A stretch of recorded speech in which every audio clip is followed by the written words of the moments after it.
Students, आज का हमारा चैप्टर है the best Christmas present in the world. The best Christmas present in the world, this is the chapter from your English book, chapter number 1, and this belongs to class 8। सो जैसा कि हम सब जानते हैं कि बहुत सारी ऐसी तारीखें होती हैं जिनको किसी न किसी कारण से याद रखा जाता है। यानी कि जैसे कि आप 25 दिसंबर को क्रिसमस मनाते हैं, और इसके अलावा बहुत सारी ऐसी डेट्स हैं जिनको हम याद रखते हैं बिकॉज ऑफ देयर इम्पोर्टेंस।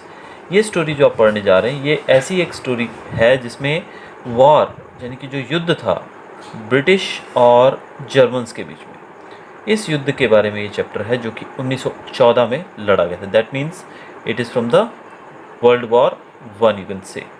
तो एक युद्ध की कहानी है जो कि 1914 में लड़ा गया था between the British and the Germans. और क्या है कहानी, आगे हम देखते हैं।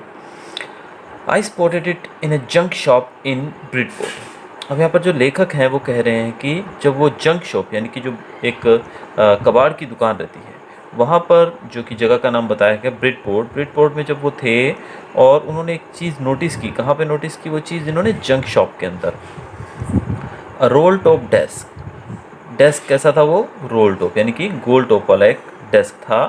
The man said it was early 19th century. और जो व्यक्ति था जो उसको बेच रहा था, उसने कहा कि ये 19th सेंचुरी की शुरुआत का है और ये ओक से बना हुआ है, ओक की लकड़ी से बना हुआ है। और लेखक यहाँ कह रहे हैं कि उन्हें ये चाहिए था, ही वॉन्टेड वन, उनको ये बहुत पसंद था और उनको चाहिए था, but they were far too expensive, लेकिन ये बहुत ही ज़्यादा एक्सपेंसिव था, बहुत ही ज़्यादा ये महंगा था। इस कारण से जो लेखक थे वो इसको खरीद नहीं पा रहे थे। This one was in bad condition. ये जो था ये काफ़ी बुरी स्थिति में था, यानी कि इसकी कंडीशन के बारे में कहा गया है। इस फर्नीचर की जो ये डेस्क था, इसकी कंडीशन कैसी थी? It was bad. आपको ये सब चीज़ें याद रखनी है। इस डेस्क की कंडीशन कैसी थी? Very bad condition. The role top in several pieces. और इसका जो टॉप था, जो रोल टॉप जिसको कहा गया, इसका जो अपर पोर्शन था, टॉप जो है वो बहुत सारे पीसेस में था, यानी कि वो एक पीस में नहीं था, वो टुकड़ों में था। It was in pieces. One leg clumsily mended. और उसकी जो एक टांग थी उसको भी मेंड किया गया था। मेंड किया गया था मतलब उसको भी बनाया गया था, रिपेयर किया गया था। तो हम कह सकते हैं कि इसकी जो कंडीशन थी वो अच्छी नहीं थी। Scorch marks all down one side. और इसके एक साइड में बर्न मार्क्स थे। स्कॉच मार्क्स का मतलब यहाँ पर बर्न मार्क्स, जो कि आपके मीनिंग्स में दिया हुआ है, बर्न मार्क्स यानी कि जलने के निशान थे एक साइड में। It was going for very little money. ये काफ़ी कम पैसों में जा रहा था। I thought I could restore it. और कवि ने सोचा, लेखक ने सोचा कि मैं इसको रिस्टोर कर सकता हूँ। It would be a risk, a challenge. ये एक रिस्क भी होगा कि इसको क्या मैं दोबारा से कर पाऊँगा रिस्टोर। ये एक रिस्क भी होगा और एक चैलेंज भी रहेगा। अगर मैं इसको कर लेता हूँ तो ये मेरी एक जीत होगी। But I had to have it. लेकिन मुझे इसको लेना ही था। यानी कि लेखक जो है वो इसको लेने के लिए काफ़ी उत्सुक थे। I paid the man and brought it back to my work room. लेखक कह रहे हैं कि उन्होंने पे कर दिया पैसा, जितने का भी वो था वो पैसा दिया, और वो उसको अपने वर्क रूम में यानी कि अपने गैराज में, at the back of the garage के पीछे जो उनका रूम था वहाँ पर वो इसको ले आए। I began work on it on Christmas Eve. और क्रिसमस शाम को लेखक ने उसके ऊपर काम करना शुरू किया, यानी कि उसको मेंड करने का, उसको रिपेयर करने का, उसको रिस्टोर करने का काम शुरू कर दिया। I remove the tall top completely and pulled out the drawers. अब इन्होंने उसका जो ऊपर का पार्ट था उसको पूरा हटा दिया वहाँ से, और ड्रॉवर्स को खोलना शुरू किया। उसके जो ड्रॉवर्स थे उसको भी इन्होंने खोलना शुरू किया। The veneer had lifted almost everywhere. Veneer क्या है यहाँ पर? A thin layer of plastic और decorative wood on furniture of cheap wood. यानी कि जो हमारा जो मेन फर्नीचर है उसके ऊपर एक थिन लेयर होती है प्लास्टिक की या फिर डेकोरेटिव वुड की, जो कि सस्ती होती है काफ़ी, वो फर्नीचर के ऊपर लगाई जाती है थोड़ा डेकोरेशन के लिए। तो वेनीर जो थी वो पूरी की पूरी उसमें से उठ चुकी थी, यानी कि उखड़ चुकी थी पूरे तरीके से। It looked like water damage to me. और जैसा आप जानते हैं कि जो अपर सनमाइका या प्लाई जो हम लोग लगाते हैं, प्लाई के ऊपर सनमाइका वगैरह, वो गीला होकर ख़राब हो जाता है। तो इसी तरीके से डेकोरेटिव ये वेनीर जो बताया गया यहाँ पर, आप फिर से देख सकते हैं, ये जो वेनीर जो है, ये जो बताया गया है, ये काफ़ी ख़राब हो चुका था और ये हर जगह से फूल कर उठ चुका था। जैसे कि प्लाई वगैरह या जो भी चीज़ें हैं लकड़ी की, वो जब पानी में रह जाती हैं तो किस प्रकार से वो उठ जाती है, यानी कि वो भीगने के कारण काफ़ी उसके अंदर एक डैमेज हो जाता है और वो फूल जाती है, वैसे ये डैमेज उनको लगा। तो लेखक को ये लग रहा है कैसा डैमेज है, ये वाटर डैमेज है। Both fire and water had clearly taken their toll on the sticks. अब लेखक कहते हैं कि उसके ऊपर आग का भी असर देखने को मिला और उसके ऊपर पानी ने भी पूरे तरीके से कहर ढाया था। The last drawer was stuck fast, और जो लास्ट ड्रॉवर था वो अटक गया, वो खुल नहीं रहा था। I tried all I could to ease it out gently. लेखक ने पूरी कोशिश की उसको आराम से प्यार से खोलने की। In that I use brute force, लेकिन वो नहीं खुला, तो अंत में इनको उसको ज़ोर से, यानी कि बहुत ज़ोर लगा के उसको खींचने की कोशिश की उन्होंने।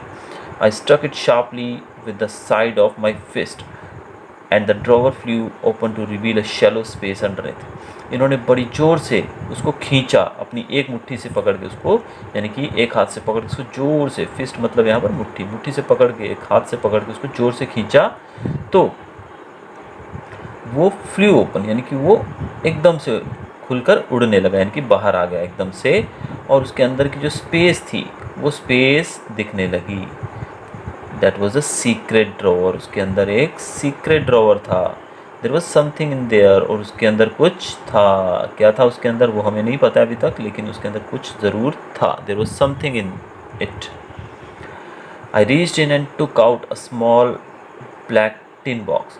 इन्होंने अंदर देखा तो एक काले रंग का छोटा सा ब्लैक टिन बॉक्स था उसके अंदर। Sellotaped to the top of it was a piece of lined note paper, और उसके ऊपर सेलो टेप से चिपकाया गया था क्या, एक पीस था किसका, नोट पेपर का, यानी कि पेपर था जिसके ऊपर कुछ नोट वगैरह लिखा होगा। And written on it in shaky handwriting Jim's letter, Jim's last letter. ये जो बॉक्स उनको मिला, जब इसको खोला गया, इसके ऊपर सेलो टेप से एक नोट चिपकाया गया था पेपर में लिखा हुआ, और नोट जो था वो काफ़ी शेकी हैंड राइटिंग में था। शेकी हैंड राइटिंग मतलब काफ़ी टेढ़ी मेढ़ी, काफ़ी काँपते हुए जैसे हम लिखते हैं वैसी हैंड राइटिंग में था। और इसके ऊपर क्या लिखा था, जिम्स लास्ट लेटर। ये जिम नाम के व्यक्ति का था जो कि उसका लास्ट लेटर बताया गया है। रिसीव्ड, कब वो रिसीव किया गया, जनवरी 25, 1915 को, और ये 25 जनवरी 1915 को रिसीव किया गया था। To be buried with me when the time comes, और उस पर लिखा हुआ था जिम के द्वारा कि ये मेरा लास्ट लेटर है, और ये 25 जनवरी 1915 को लिखा गया है, और जब मैं मर जाऊँ तो जब भी मुझे दफनाया जाए तो उस समय ये भी मेरे साथ ही दफना दिया जाए। I knew as I did it that it was wrong of me to open the box, but curiosity got the better of my scruples. अब लेखक यहाँ पर, आई यहाँ पर कौन है, आई यहाँ पर लेखक है। लेखक कह रहे हैं कि वो जानते हैं कि वो गलत कर रहे हैं। क्या गलत कर रहे हैं, ओपन द बॉक्स, वो बॉक्स को खोलकर काफ़ी बड़ी गलती कर रहे हैं, क्योंकि ये सीक्रेट बॉक्स है और किसी सोल्जर से या किसी व्यक्ति से बिलोंग करता है जो मर चुका है। लेकिन क्यूरियसिटी, यानी कि जो उत्सुकता थी, उन्होंने उनकी फीलिंग्स के ऊपर, यहाँ पर जो वर्ड लिखा गया है स्क्रपल्स, स्क्रपल्स का मतलब क्या है, feeling that make you hesitate to do something, यानी कि ऐसी आपकी फीलिंग जो आपको कुछ करने के लिए हेजिटेट, यानी कि हिचकिचा कर आप कुछ करते हैं, यानी कि खुल के वो काम नहीं करते, तो ऐसी फीलिंग। तो यहाँ पर क्यूरियसिटी है उनकी, उनको जो करने की जो उनकी इच्छा थी, उत्सुकता थी, उत्सुकता ने उनको ये गलत काम करने पे भी, अक्सर हम अपनी उत्सुकता के कारण कोई भी ऐसा काम करने पे मजबूर हो जाते हैं। अब आगे देखते हैं। Inside the box there was an envelope. जब उन्होंने उस बॉक्स को खोला तो उसके अंदर क्या पाया, उन्होंने एक एनवलप पाया। अब एनवलप में क्या था, ये भी एक मिस्ट्री है कि उसके अंदर क्या लिखा हुआ था। द एड्रेस, एड्रेस क्या लिखा हुआ था उसके ऊपर, मिसेस जिम मैकफरसन। इसके ऊपर एड्रेस था Mrs gym McPherson, 12 copper beaches Bridport, और ये जो था ये एड्रेस था उसके ऊपर, ब्रिडपोर्ट डॉर्सेट, ये एड्रेस उसके ऊपर लिखा गया था। I took out the letter and folded it, it was written in pencil and dated at the top. लेखक ने इसको खोला, लेटर को निकाला और इसको अनफोल्ड किया, यानी कि इसको फोल्ड होता है ना, लेटर को फोल्ड करके डाला जाता है, जैसे आप पेपर को फोल्ड करते हो। उसको खोला इन्होंने, ये पेंसिल से लिखा हुआ था और इसके ऊपर डेट भी लिखी हुई थी। डेट क्या थी आप देखिए यहाँ पर, दिसंबर 26, 1914। ये लिखा गया था 26 दिसंबर 1914 को। अब इसमें लिखा क्या था ये हम सेकंड पार्ट में पढ़ेंगे। डियरेस्ट कोनी, इसमें लिखा हुआ था dearest Connie, I write to you in a much happier frame of mind because something wonderful has just happened that I must tell you it about at once.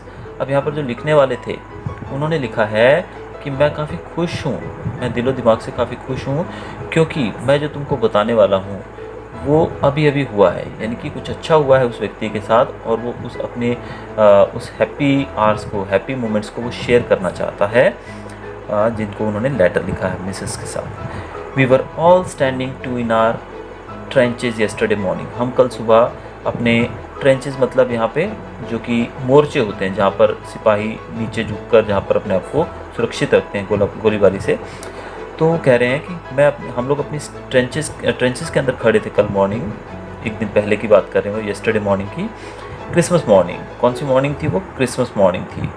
It was crisp and quite all about as beautiful a morning as I have ever seen, as cold and frosty as a Christmas morning should be. और वो दिन के बारे में बताया, वो शांत दिन था और बहुत ही सुंदर दिन था, बहुत ठंड थी और चारों तरफ बर्फ़बारी यानी कि फ्रॉस्टी यानी कि काफ़ी धुंध और मतलब बर्फ़बारी जैसा था, क्योंकि क्रिसमस सीज़न जो रहता है हमारा वो ज़्यादातर विंटर्स में होता है और विंटर्स में जो ठंडे प्रदेश हैं वहाँ पर बर्फ़बारी चलती है। तो वो कह रहे हैं कि ऐसा ही वो दिन था। I should like to be able to tell you that we began it but the truth I am ashamed to say is that Fritz began it. और हमने शुरू किया, क्या शुरू किया, लेकिन वो सच में कह रहे हैं कि हमने क्या शुरू किया वो भी नहीं बताया गया, लेकिन उन्होंने शुरू किया। और वो कहते हैं कि मुझे शर्म आती है ये बताने के लिए कि इसको शुरू किसने किया, फ्रिट्स ने। यहाँ पर फ्रिट्स क्या है? A name for a German soldier. फ्रिट्स जो है यहाँ पर एक जर्मन सोल्जर का नाम बताया गया है, यानी कि किसी भी जर्मन सोल्जर के लिए हम फ्रिट्स वर्ड यूज़ कर सकते हैं। तो ये शुरू किसने किया था? फ्रिट्स ने। क्या शुरू किया ये हम आगे देखते हैं। First someone saw a white flag waving from the trenches opposite. सबसे पहले जो सामने वाले ट्रेंचेस यानी कि सामने की जो आर्मी थी वहाँ पे जो मोर्चे थे उसमें से एक वाइट फ्लैग देखने को मिला। Then they were calling out to us from across no man's land. फिर दूसरी तरफ से वो हमारी तरफ हमें बुलाते हुए नज़र आए। क्या बोलते हुए नज़र आए? Happy Christmas Tommy, happy Christmas. When we had got over the surprise, some of us shouted back, "Same to you, Fritz, same to you." और जब यानी कि यहाँ पर बताया गया है कि सामने के जो ट्रेंचेस के अंदर जर्मन सैनिक थे उन्होंने हैप्पी क्रिसमस कहा इनको, और हैप्पी क्रिसमस कहने के बाद इन्होंने भी उनको वापस सेम टू यू कहा। क्या कहा इन्होंने? Same to you Fritz. Fritz यानी कि जर्मन सोल्जर्स को फ्रिट्स कहा गया है, सेम टू यू। तो यानी कि दोनों तरफ विश किया गया क्रिसमस का, क्रिसमस की विशेस दी गई। I thought that would be that we all did but then suddenly one of them was up there in his great coat and waving a white flag. Don't shoot lads, someone shouted. और तभी उनमें से एक soldier जो था वो great coat यानी कि उनका जो पहनावा बताया गया वो ग्रेट कोट में थे। और यहाँ पर जो टॉमी वर्ड यूज़ किया गया है वो इंग्लिश सोल्जर्स के लिए किया गया। ये दोनों चीज़ें आपको याद रखनी है। जो फ्रिट्स वर्ड यूज़ किया गया है वो जर्मन सोल्जर्स के लिए, और टॉमी वर्ड जो यूज़ किया गया है वो इंग्लिश सोल्जर्स के लिए यानी कि ब्रिटिश सोल्जर के लिए यूज़ किया गया है। यहाँ पर ब्रिटिश और एक जर्मन वॉर के बारे में हम पढ़ रहे हैं। तो यानी कि सामने से जो जर्मन्स थे उन्होंने कहा हैप्पी क्रिसमस, और सामने से इनको जवाब भी मिला सेम टू यू का। अब उनमें से जो एक व्यक्ति था, एक जर्मन सोल्जर था जो कि ग्रेट कोट में था, जिसके पास एक वाइट फ्लैग भी था। वाइट फ्लैग जो कि पीस, शांति का, सरेंडर का सिग्नल रहता है, शांति का, तो वाइट फ्लैग था। Don't shoot lads, someone shouted. तभी उसमें से कोई चिल्लाया डोंट शूट लैड्स, कोई गोली ना चलाए, ऐसा कहा गया। एंड नो वन डिड, और कोई गोली चलाई भी नहीं किसी ने। Then there was another Fritz up on the parapet and another keep your heads down, I told the man it's a trick but it wasn't. तो इन्होंने देखा कि सामने जो एक ग्रे कोट में व्यक्ति था वो वाइट फ्लैग लेके खड़ा था, लेकिन सामने इन्होंने कहा कि कोई शूट नहीं करेगा। और फिर दूसरा फ्रिट्स यानी कि दूसरा जर्मन सोल्जर्स दिखा इनको, जो कि पैरापेट के ऊपर था, यानी कि ऊपर जो कहीं जो आपने आर्मी में देखा होगा कि एक ऊंचे ऊंचे वो बनाए होते हैं उन्होंने टावर्स वगैरह, जिस पे चढ़ के वो आजू बाजू के एरिया में निगरानी करते हैं, तो वहाँ पर वो खड़ा होगा। तो कहा कि वो उसके ऊपर खड़ा हुआ था। तब उसके पीछे और निकले एक दो। तो इन्होंने, ब्रिटिश सोल्जर्स ने कहा कीप योर हेड्स डाउन, कि अपने सर आप नीचे रखिए। जो राइटर है उन्होंने कहा, जो लेखक था जिसने पत्र लिखा था वो कह रहा है कि अपने सर नीचे रखिए, इट्स अ ट्रिक, ये एक ट्रिक है। लेकिन ये ट्रिक नहीं थी, यानी कि उनको लगा कि ये हमें विश करके क्रिसमस के चक्कर में हमारे ऊपर गोलीबारी शुरू कर देंगे, लेकिन ऐसा कुछ भी नहीं हुआ अभी तक। आगे बताया गया, one of the Germans was waving a bottle above his head, और एक जो जर्मन था, एक जर्मन जो था, यानी कि जर्मन सोल्जर जो था, वो बॉटल वीव कर रहा था, बॉटल हिला रहा था अपने सर के ऊपर। It's a Christmas day Tommy, और वो कह रहा था ये तो क्रिसमस का दिन है टॉमी, वी हैव स्नैप्स, हमारे पास क्या है, स्नैप्स। स्नैप्स यानी कि एक जर्मन ड्रिंक है जो कि ग्रेन से बनती है, अनाज से बनाई जाती है। This is a German drink which is made from grains. तो वो कहने लगा हमारे पास स्नैप्स है। वी हैव सॉसेज, और हमारे पास सॉसेज भी है। वी मीट यू, हम तुम्हें मिलते हैं। Yes, by this time there were dozens of them walking towards us across no man's land, और वो एक दूसरे को मिलने के लिए, यानी कि बहुत सारे जर्मन सोल्जर्स इनकी तरफ आने लगे, डजन्स यानी कि दर्जनों सैनिक उनकी तरफ आगे बढ़ने लगे। And not a rifle between them, और उनके पास राइफल भी नहीं थी, यानी कि वो खाली हाथ इनकी तरफ बढ़ने लगे। शायद वो क्रिसमस सेलिब्रेट करने आ रहे होंगे। Let's see. Little private Morris was the first up, come on boys what are we waiting for. उसमें से जो एक व्यक्ति जिसका नाम एक सोल्जर का बताया गया, लिटिल प्राइवेट मोरिस, जो मॉरिस था वो सबसे पहले खड़ा हुआ और कहने लगा चलो बॉयज़, क्या सोच रहे हो, अब किसकी इंतज़ार कर रहे हो तुम। And then there was no stopping them, और फिर कोई भी रुका नहीं, फिर तो सब चल पड़े। उधर से जर्मन्स आने लगे और इधर से ब्रिटिशर्स जाने लगे। आई वॉज द ऑफिसर, और जो यहाँ पर जिन्होंने पत्र लिखा था वो जो है वो एक ऑफिसर था। I should have stop them there and then, मुझे उनको रोकना चाहिए था वहीं पर। I suppose but the truth is that it never even occur to me I should, लेकिन इन्होंने उसको किसी को भी नहीं रोका आगे जाने से।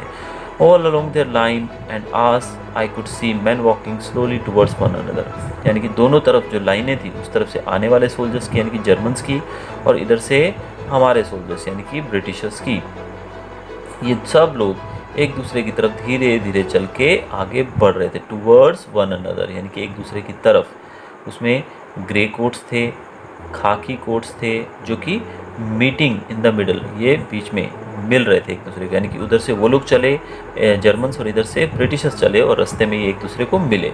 And I was one of them, I was part of this, in the middle of the war we were making peace, यानी कि एक तरफ तो युद्ध चालू है, लेकिन युद्ध के बीच में ये लोग शांतिपूर्ण तरीके से बातचीत कर रहे हैं।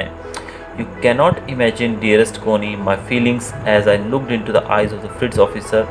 अब यहाँ पर जो जिन्होंने, जिस ऑफिसर ने पत्र लिखा है, वो कह रहे हैं अपनी मिसेस कोनी, जिनको पत्र भेजा गया है, मिसेस कोनी से वो कह रहे हैं कि तुम मेरी फीलिंग नहीं जान पाओगी। जब मैंने फ्रिट्स ऑफिसर यानी कि जो जर्मन ऑफिसर थे उनकी आंखों में देखा, वो अप्रोच्ड मी हैंड आउटस्ट्रेच्ड, जिन्होंने मेरी तरफ अपना हाथ बढ़ाया हाथ मिलाने के लिए, यानी कि जर्मन ऑफिसर जिन्होंने जो यहाँ के ऑफिसर थे, ब्रिटिश ऑफिसर थे, उनके साथ हाथ मिलाने के लिए अपना हाथ बढ़ाया। Hans Wolf he said, German officer ने कहा, Hans Wolf gripping my hand warmly and holding it, मेरे हाथ को प्यार से पकड़ते हुए उन्होंने कहा, Hans Wolf I am from Dusseldorf. उन्होंने बताया कि वो कहाँ से हैं, डुसेलडॉर्फ से हैं। I play the cello in the orchestra, और मैं सेलो बजाता हूँ। सेलो क्या है, यहाँ पर एक म्यूज़िकल इंस्ट्रूमेंट है, तो मैं सेलो बजाता हूँ ऑर्केस्ट्रा के अंदर। And he again said happy Christmas, फिर से उन्होंने कहा हैप्पी क्रिसमस। अब ये जो कैप्टन जिम, जो जिन्होंने ये पत्र लिखा था, कैप्टन जिम जो थे, जिम मैकफर्सन, इन्होंने जवाब दिया कि मैं हूँ कैप्टन जिम मैकफर्सन। यानी कि अब एक चीज़ क्लियर हो गई हमको कि जिम मैकफर्सन जो हैं वो ऑफिसर थे जो कि ब्रिटिश आर्मी की तरफ से लड़ रहे थे 1914 में, और उनका जो पत्र था उन्होंने लिखा था वो अपनी पत्नी के लिए, मिसेस कोनी के लिए लिखा था उन्होंने। तो कैप्टन जिम जो है वो जवाब देते हैं कि I am captain Jim McPherson, I replied and a happy Christmas to you, और वो उनको हैप्पी क्रिसमस भी विश करते हैं। I am a school teacher, और मैं कौन हूँ, एक स्कूल टीचर हूँ फ्रॉम डॉर्सेट। जिम बताते हैं कि वो डॉर्सेट से हैं और वो एक स्कूल टीचर हैं in the west of England. Dorset कहाँ है, इंग्लैंड के वेस्ट में है। डॉर्सेट, ही स्माइल्ड, डॉर्सेट का नाम सुनते ही जर्मन सोल्जर स्माइल करने लगा। आई नो दिस प्लेस, मैं उस जगह को जानता हूँ। I know it very well, मैं उसको बहुत अच्छे से जानता हूँ। We shared my rum ration and is excellent sausage. इन्होंने एक दूसरे के साथ रम और खाना जो भी था उनके पास वो सब शेयर किया। एंड वी टॉक, और इन्होंने बहुत सारी बातें की। कोनी, हाउ वी टॉक्ड, जैसे हम लोग बात करते हैं वैसे ही, यानी कि कोनी और जिम जैसे बात करते हैं इनके हस्बैंड वाइफ, वैसे ही उन्होंने भी बातचीत की। As friends he spoke almost perfect English, और जो जर्मन था, जर्मन ऑफिसर जो था, वो परफेक्ट इंग्लिश बोलता था। But it turned out that he had never set foot in Dorset, लेकिन never ever been to England, लेकिन ये बात तो पक्की थी कि वो डॉर्सेट में वो कभी नहीं गए थे, और इवन वो इंग्लैंड भी नहीं गए थे कभी। He had learned all he knew of England from school, और वो जो भी इंग्लैंड के बारे में जानते थे वो उनको कहाँ से पता लगा था? स्कूल से, वो सब चीज़ें उनको स्कूल से पता लगी थी। And from reading books in English, और बुक्स रीडिंग करके, यानी कि इंग्लैंड के बारे में, डॉर्सेट के बारे में जो भी बातें वो कह रहे थे वो सब चीज़ें उनको सिर्फ किताबें पढ़ के और स्कूल में ही पता लगी थी। His favourite writer was Thomas Hardy, जो जर्मन सोल्जर थे, जर्मन ऑफिसर, उनका जो फेवरेट राइटर था वो कौन था? Thomas Hardy. His favorite book, Far from the Madding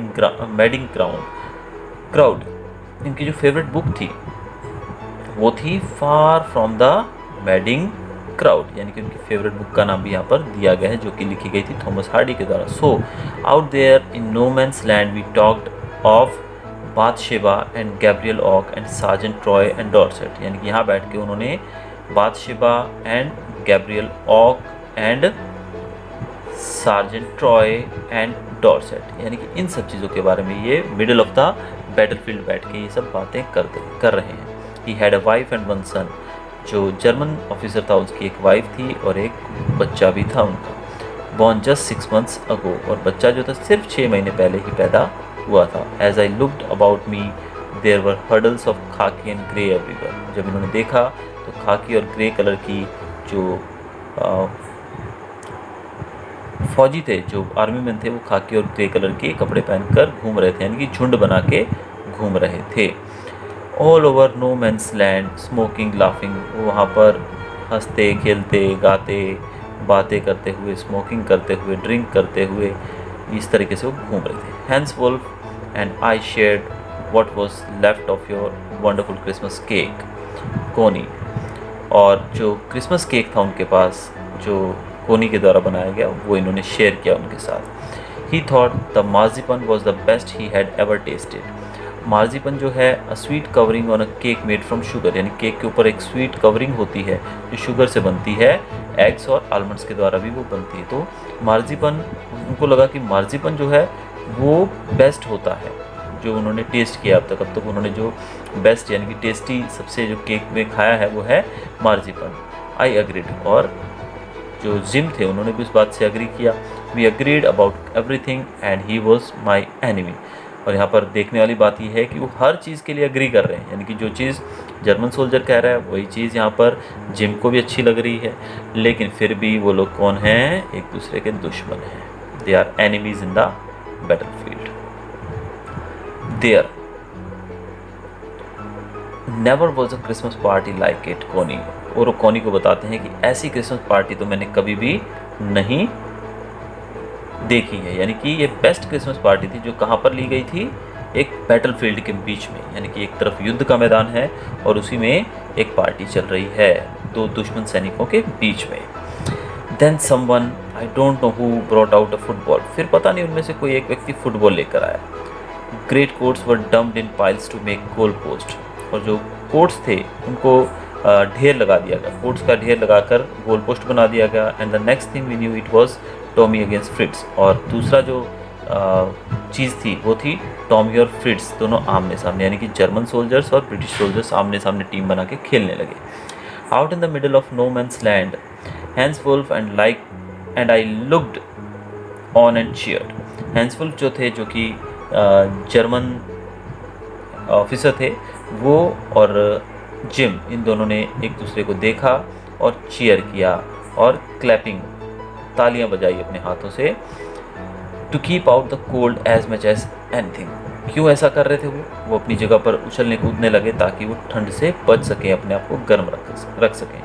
there was a moment when I noticed our breaths mingling in the air between us. और थोड़े ही समय के बाद इनकी जो ब्रेथ्स यानी कि इनकी सांसें भी उस वातावरण में, हवा में घुलने लगी। He saw it too and smiled.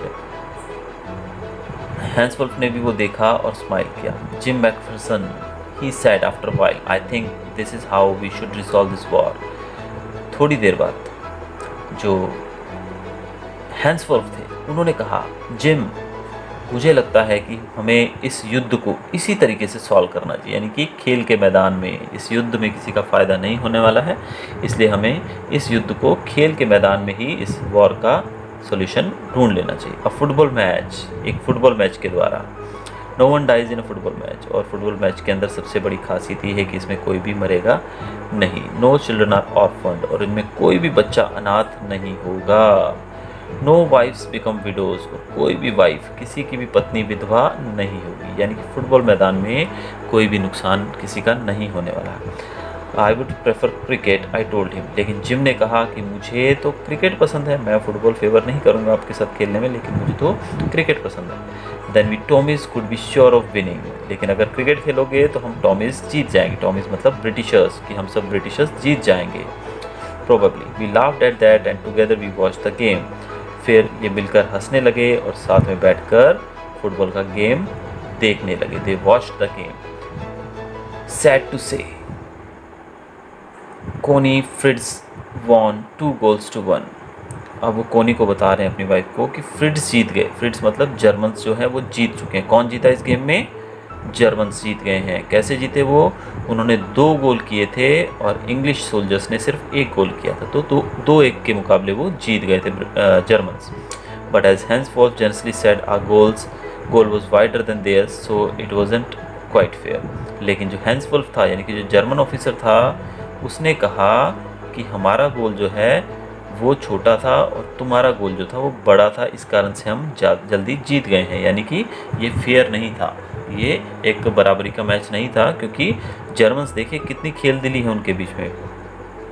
German officer कह रहा है कि आप लोगों का गोल पोस्ट बड़ा था, जिस कारण से गोल आसानी से हो गए, अदरवाइज ये गेम तुम लोग भी जीत सकते थे। यानी कि this was the sportsman spirit. The time came and all too soon when the game was finished. और जल्द ही खेल खत्म हो गया।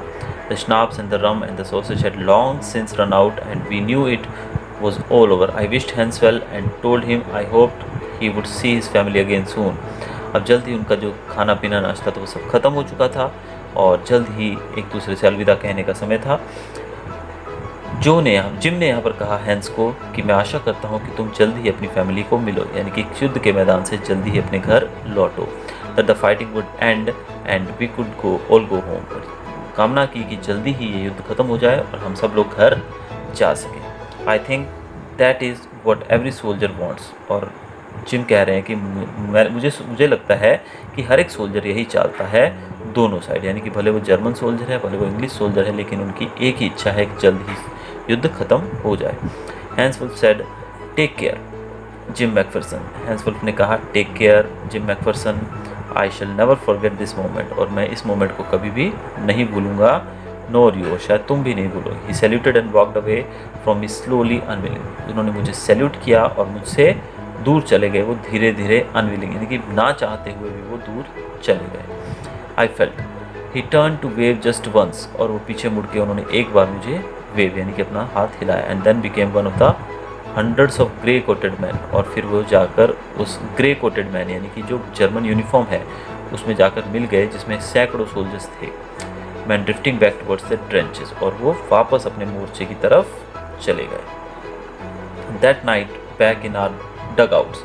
उस रात को जब ये अपने डग आउट्स में, यानी कि अपने जहाँ पर वो लोग रहते हैं, यानी कि ट्रेंचेस ही कह सकते हैं आप इसको, जहाँ पर वो लोग थे, सोल्जर्स जहाँ पर रुकते थे, जब वो वहाँ पर पहुँचे, we heard them singing a carol. जब वो वहाँ पहुँचे तो इन्होंने उनको एक कैरल गाते हुए, क्रिसमस कैरल गाते सुना। And singing it quite beautiful, बहुत सुंदर तरीके से गाते हुए सुना।